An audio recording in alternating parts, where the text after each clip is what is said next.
Nah, hari ini tanggal 7 November adalah hari kelahiran dari W.S. Rendra. Jadi informasi selengkapnya dalam Today's History.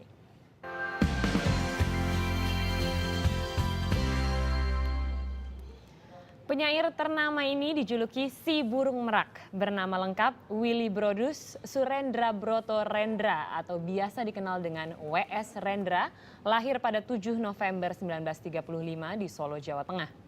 Bakat sastra Rendra sudah terlihat ketika ia duduk di bangku SMP. Saat itu, ia sudah mulai menunjukkan kemampuannya dengan menulis puisi cerita pendek dan drama untuk berbagai kegiatan sekolahnya. Bukan hanya menulis, ternyata ia juga piawai di atas panggung. Ia mementaskan beberapa dramanya dan tampil sebagai pembaca puisi yang sangat berbakat. Pertama kali mempublikasikan puisinya di media massa pada tahun 1952 melalui majalah Siasat. Puisi-puisinya lancar mengalir menghiasi berbagai majalah-majalah tahun 60-an dan tahun 70-an.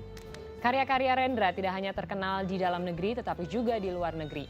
Banyak karyanya yang sudah diterjemahkan ke dalam bahasa asing seperti bahasa Inggris, Belanda, Jerman, Jepang, dan juga India. Dan memang W.S. Rendra ini adalah salah satu maestro di mana sajak-sajaknya tidak hanya indah untuk didengar, tapi memang maknanya juga dalam sekali karena dia juga memang seorang aktivis yang benar-benar menyuarakan hati rakyat. Betul. Mencintaimu adalah bahagia dan sedih. Bahagia karena memilikimu di dalam kalbu. Sedih karena kita sering berpisah. W.S. Rendra.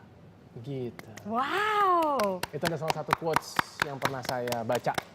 W.S. Rendra. Amazing. Tapi pertanyaannya begini kawan-kawan. Oke, dulu kita punya W.S. Rendra, tapi kira-kira ada nggak tokoh muda yang bisa menulis sedalam W.S. Rendra? Nah, sampai sekarang, ya kan? Coba deh dipikirkan. Kalau zaman dulu pasti banyak tokoh-tokoh yang maksudnya kuat gitu di bidangnya. Apalagi ini sih, kadang tuh saya melihat ada satu fenomena gitu di mana zaman dahulu gitu. Misalnya kita dengar musik, dengar satu lagu, luar biasa puitis. Luar biasa puitis, di mana di situ ada makna-maknanya dalam dan di situ syair-syairnya juga bersajak. Sedangkan zaman sekarang itu bergeser. Bergeser Karena banyak sekali lagu-lagu yang kata-katanya tuh pop, pakai kata-kata slang gitu kan. Jadi kadang ya lagunya gamblang begitu saja. Terlalu komersil gitu ya? Terlalu pop. Culture ya. Tapi ya bahasa kerennya kalau bahasa anak sekarang alay gitu, bahasa alay iya gitu. Ya. Bener, maksudnya ya oke, nggak apa-apa, maksudnya dengan kemajuan zaman ada sesuatu yang modern yang lebih mudah dicerna, tapi kayaknya kita butuh di orang-orang seperti W.S. Rendra lagi gitu. Betul. Yang memang Indonesia sekali.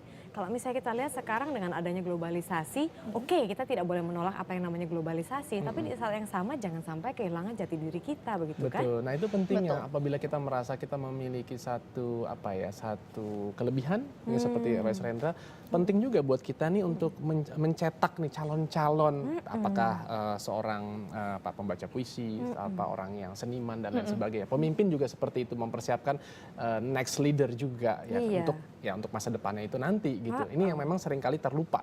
Yang memimpin senangnya juga ya terus berkelanjutan, seakan-akan dia tidak akan pernah mungkin dipanggil, nggak akan pernah mati gitu kan.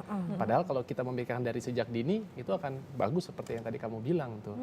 Kita nggak kehabisan lah gitu. Sejauh ini paling tokoh-tokoh atau para pelaku-pelaku atau tokoh-tokoh Indonesia yang memperjuangkan keindonesiaan sejauh ini yang dominan adalah dari dunia fashion. Ya kan, kalau misalnya dari sastra ya oke, ada beberapa tapi tidak sebanyak di dunia fashion. kita mulai Dari Shahnaz mungkin. Shahnaz kan lulusan seni, toh? Iya. Iya, nanti kita mulai. Kita coba ya. Karena kan ini sudah inspiratif gitu dengan Indonesia Morning Show setiap hari juga mengangkat budaya-budaya Indonesia. Jadi alangkah baiknya juga kalau kita memang kembali menggalangkan mungkin Indonesia, bahasa All Indonesia. about Indonesia misalnya gitu ya. Itu dia, cintai Indonesia dan juga syair-syairnya. Dan juga sajak-sajaknya dan maestro-maestronya. Betul, saya akan memulai dengan memakai produk-produk dalam negeri. Nah, mulai besok saya mau coba minimum ada satu yang produk dalam negeri. Apa? Hah? Yang ramah lingkungan ya? Iya, nggak tadi minimum misalnya batik ya saya mau mulailah pakai. Walaupun kadang kalau siaran masih harus rapi seperti ini, tapi kalau hari-hari datang ya bisa kan seperti itu kan? Kamu juga harus punya satu, Shahnaz juga harus punya satu nanti. Oke, beliin. Oke. Ya udah, yuk kita ke sana. Apa namanya tadi tuh Indocraft. Oke. Oke, nanti aku minta tagih ke suami kamu. Ya. Jangan.